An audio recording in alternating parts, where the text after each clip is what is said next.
Hello guys, welcome back to our beautiful channel Reading Mania. If you are new in my channel then please like my videos and subscribe my channel and also share my videos। तो आज हम पढ़ने वाले हैं class 11 physics का chapter number 1 physical world. ये हमारा part 5 video है। अगर आप लोग मेरा पहले का वीडियो नहीं देख चुके हैं तो मैं उसका लिंक आपको डिस्क्रिप्शन में दे दूंगा। तो आज हम क्या पढ़ने वाले हैं, आज हम पढ़ने वाले हैं basic forces in nature.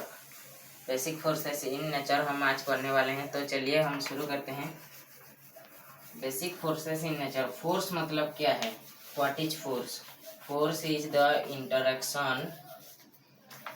Interaction among similar field. Force मतलब क्या है? फोर्स जो इंटरेक्शन होता है फील्ड के बीच में, टू सिमिलर फील्ड के बीच में, उसको हम क्या बोलते हैं? उसको हम बोलेंगे फोर्स। तो यहाँ पे हम लिख देते हैं फोर्स क्या है। फोर्स क्या है? Force is the it is the interaction among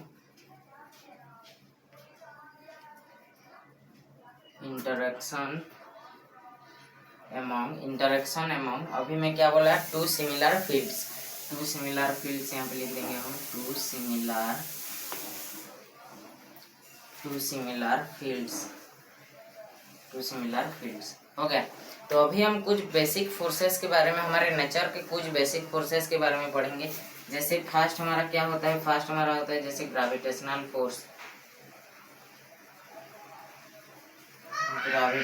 force. इसको हम शॉर्ट फॉर्म में कैसे लिख सकते हैं? इसको हम लिख सकते हैं F नीचे G। तो ये हो जाएगा हमारा क्या? Gravitational force.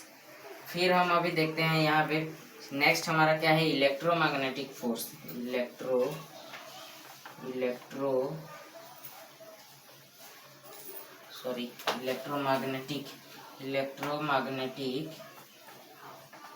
Electromagnetic force. तो इसको हम कैसे लिखेंगे शॉर्ट फॉर्म में? F और नीचे इलेक्ट्रोमैग्नेटिक, तो EM हम लिख देंगे यहाँ पे। EM ऐसे लिख देंगे इसको शॉर्ट फॉर्म में। फिर ये तो आप लोग लिखना खत्म कर चुके हैं, फिर इसको मैं मिटा देता हूँ अभी। फिर हमारा थर्ड वाला फोर्स क्या होगा? थर्ड वाला basic force in nature. What is the third one? Third one है हमारा वीक न्यूक्लियर फोर्स।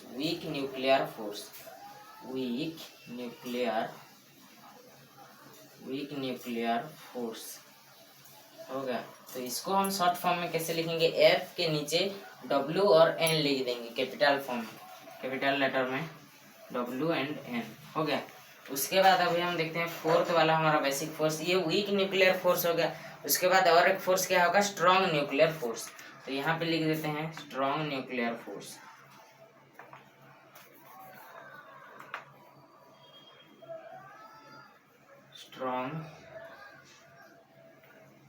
सॉरी गलत हो गया यहाँ पे। Strong nuclear force. तो इसको कैसे लिखेंगे? F के नीचे S और N लिख देंगे। जैसे यहाँ पे W और N लिखे थे, यहाँ पे S और N लिख देंगे, S एंड N। हो गया। तो इसके बाद अभी हम ग्रेविटेशनल फोर्स का पढ़ेंगे। इसको पहले आप नोट डाउन कर लीजिए। तो अभी हम देखते हैं ग्रेविटेशनल फोर्स का तो शॉर्ट फॉर्म में पता है Fg होता है। इसका डेफिनेशन क्या है? ये क्यों हमारे अर्थ में है? क्योंकि सारे ऑब्जेक्ट का जो होता है, ऑब्जेक्ट का जो सारा मास होता है, ऑब्जेक्ट का मास के वजह से ये फोर्स एग्जिस्ट करके रह रहा है हमारे अर्थ में। तो यहाँ पे हमारा डेफिनेशन क्या होगा? The gravitational force is existence due to the mass of the object. The force which is existence due to the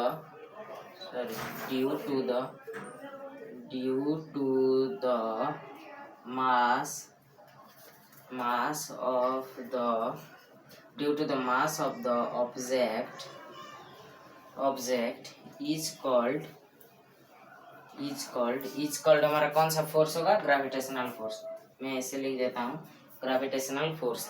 इसको आप नोट डाउन कर लीजिए। इसके बाद हम इसका क्या देखेंगे? सालिएंट फीचर सारा क्या क्या है देखेंगे। इसको पहले नोट डाउन कर लीजिए। इसके बाद हम ग्रेविटेशनल फोर्स का सालिएंट फीचर देखते हैं। ग्रेविटेशनल फोर्स का फर्स्ट सालिएंट फीचर क्या है? फर्स्ट सालिएंट फीचर है it is attractive in nature. ये सारे ऑब्जेक्ट को अट्रैक्ट करके रखता है। एट्रैक्टिव यहाँ पे लिख देते हैं हम, एट्रैक्टिव। तो एट्रैक्टिव बोल के हमें कैसे पता चलेगा, क्योंकि जो अर्थ प्लैनेट होता है, अर्थ प्लैनेट में सब ऑब्जेक्ट यहाँ पे वो वाला क्या अट्रैक्ट होके रहता है बोल के हम वहाँ पे रह पाते हैं, इसीलिए। तो ये होगा एट्रैक्टिव इन नेचर, क्योंकि अर्थ प्लैनेट का भी ग्रेविटेशनल फोर्स होता है। फिर हमारा सेकेंड साइलेंट फीचर क्या होगा, सेकेंड साइलेंट फीचर होगा ये एक सेंट्रल फोर्स है, सेंट्रल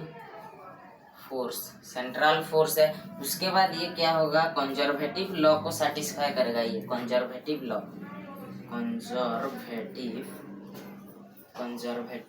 लॉ को ये सेटिस्फाई करेगा। फिर फोर्थ वाला हमारा क्या है, ओबे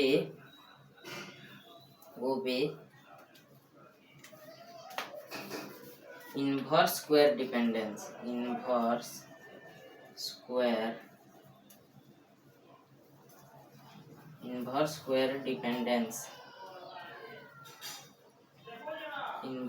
डिपेंडेंस। तो जो सेंट्रल फोर्स जो यहाँ पे है, सेंट्रल फोर्स मतलब क्या है, अगर दो ठो ऑब्जेक्ट यहाँ पे हो गया है, ऑब्जेक्ट 1 O1 एंड O2, तो इसके जो सेंटर होगा, ये सारा इसका सेंटर होगा, ये दोनों इनके बीच में जो इमेजिनरी लाइन क्रिएट होगा, ये इमेजिनरी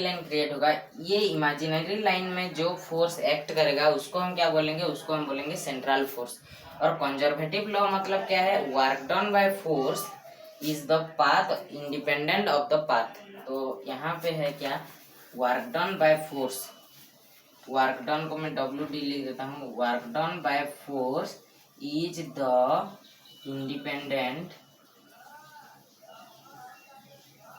इंडिपेंडेंट ऑफ पाथ। ये किसका डेफिनेशन हो गया, ये हो गया हमारा कंजर्वेटिव लॉ का डेफिनेशन। इसको पहले आप नोट डाउन कर लीजिए। उसके बाद हमारा फिफ्थ साइलेंट फीचर देखेंगे ग्रेविटेशनल फोर्स का। तो अभी हम देखते हैं ग्रेविटेशनल फोर्स का फिफ्थ साइलेंट फीचर क्या है। फिफ्थ साइलेंट फीचर है, ये कैसा फोर्स है, ये लॉन्ग रेंज फोर्स है। कैसा फोर्स है, लॉन्ग रेंज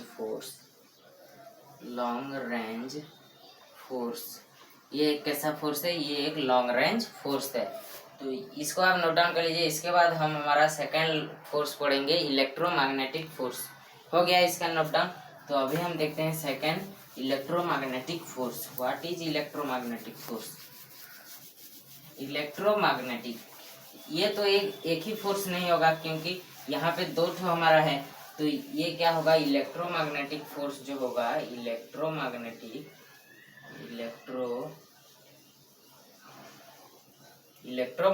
जो फोर्स होगा, इसका सिंबल होता है EM।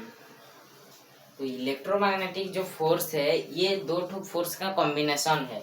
कौन कौन सा फोर्स यहाँ पे हमारा है, first one is electric force and second one is magnetic force. हो गया। तो इलेक्ट्रिक फोर्स हमारा क्या है, यहाँ पे इलेक्ट्रिक फोर्स है, यहाँ पे इलेक्ट्रिक फोर्स और यहाँ पे क्या है, मैग्नेटिक फोर्स। हो गया। तो इलेक्ट्रिक फोर्स क्या है, जो फोर्स दोनों चार्ज के अंदर फोर्स होता है, चार्ज के अंदर जो फोर्स होता है उसको हम बोलते हैं इलेक्ट्रिक फोर्स। और मैग्नेटिक फोर्स क्या है, मैग्नेट के पोल्स के अंदर जो होते हैं, पोल्स के अंदर जो फोर्स होते हैं उसको हम बोलते हैं मैग्नेटिक फोर्स। तो ये दोनों का कॉम्बिनेशन अगर हो गया तो हमारा कौन सा फोर्स होगा, इलेक्ट्रोमैग्नेटिक फोर्स। तो इसका डेफिनेशन क्या होगा, इलेक्ट्रोमैग्नेटिक फोर्स, इसको मैं शॉर्ट फॉर्म में लिख देता हूँ, electromagnetic force is the combination of electric force and magnetic force। हो गया, मैग्नेटिक फोर्स। तो आप इसको पहले नोट डाउन कर लीजिए। उसके बाद हम हमारा नेक्स्ट फोर्स पढ़ेंगे। तो इसके बाद हम अभी डिस्कस करते हैं silent feature of electromagnetic force का साइलेंट फीचर अभी हम देखते हैं। फर्स्ट साइलेंट फीचर यहाँ पे क्या है, जैसे ग्रेविटेशनल फोर्स में था एट्रैक्टिव, यहाँ पे क्या है, ये एट्रैक्टिव भी हो सकता है या फिर रिपल्सिव भी हो सकता है। तो यहाँ पे क्या होगा, एट्रैक्टिव और रिपल्सिव। ये क्या होगा, अट्रैक्टिव भी हो सकता है या फिर रिपल्सिव भी हो सकता है। तो हमारा अभी सेकंड पॉइंट क्या होगा, ये जो इनवर्स स्क्वायर लॉ है इसको ये ओबे करेगा, obey inverse square law, obey inverse square law, inverse inverse square law, inverse square law, obey inverse square law. अभी थर्ड वाला हमारा साइलेंट फीचर क्या होगा, ये कैसा वाला फोर्स है, सेंट्रल फोर्स है, सेंट्रल फोर्स, सेंट्रल फोर्स, ये कैसा फोर्स है, सेंट्रल फोर्स है। उसके बाद फोर्थ वाला हमारा क्या होगा, ये कंजर्वेटिव लॉ को सेटिस्फाई करेगा। कौन सा law, conservative law, conservative, conservative law, conservative law को सेटिस्फाई करेगा। कंजर्वेटिव लॉ और सेंट्रल फोर्स तो मैं बता चुका हूँ क्या क्या है। ये जो फोर्स होता है ये दोनों के सेंटर के बीच में जो फोर्स अप्लाई होता है इसको बोलते हैं, और ये वाला फोर्स जो है वर्क डन बाय फोर्स जो होता है इसका यहाँ पे जो होता है ये कंजर्वेटिव फोर्स होता है। हो गया। अभी हम देखते हैं फिफ्थ वाला, इसको मैं मिटा देता हूँ, ये तो आप लिख चुके होंगे। फिफ्थ वाला साइलेंट फीचर क्या है, ये एक कैसा फोर्स है, शॉर्ट रेंज फोर्स है, short range force, short range force, short range force है। लेकिन ये जो है ये ग्रेविटेशनल फोर्स से, इसको मिटा देता हूँ, आप तो लिख चुके होंगे, ग्रेविटेशनल फोर्स से स्ट्रॉन्गर होता है, ग्रेविटेशनल फोर्स से ज्यादा स्ट्रॉन्ग होता है। तो यहाँ पे हम लिख सकते हैं gravitational force is smaller than, smaller than कौन सा फोर्स होगा, इलेक्ट्रोमैग्नेटिक फोर्स। ये जो इलेक्ट्रोमैग्नेटिक फोर्स है वो ग्रेविटेशनल फोर्स से बड़ा है। कितने गुना बड़ा है, 10⁻36, इतना गुना बड़ा है ये। तो सोच लीजिए कितना बड़ा हो सकता है। तो ये फोर्स इससे इतना बड़ा है, लेकिन ये एक कैसा फोर्स है, ये एक लॉन्ग रेंज फोर्स है। लेकिन ये क्या है, ये शॉर्ट रेंज फोर्स है, short range, short range force है। शॉर्ट रेंज फोर्स होकर भी ये ग्रेविटेशनल फोर्स से ज्यादा है इसका वेलोसिटी। तो इसमें हमारा वीडियो होता है एंड, हमारा आगे का वीडियो आता रहेगा। आगे के वीडियो में हम पढ़ेंगे ग्रेविटेशनल फोर्स और इलेक्ट्रोमैग्नेटिक तो खत्म हो चुका है, उसके बाद वीक न्यूक्लियर और स्ट्रॉन्ग न्यूक्लियर फोर्स का हम डिस्कस करेंगे।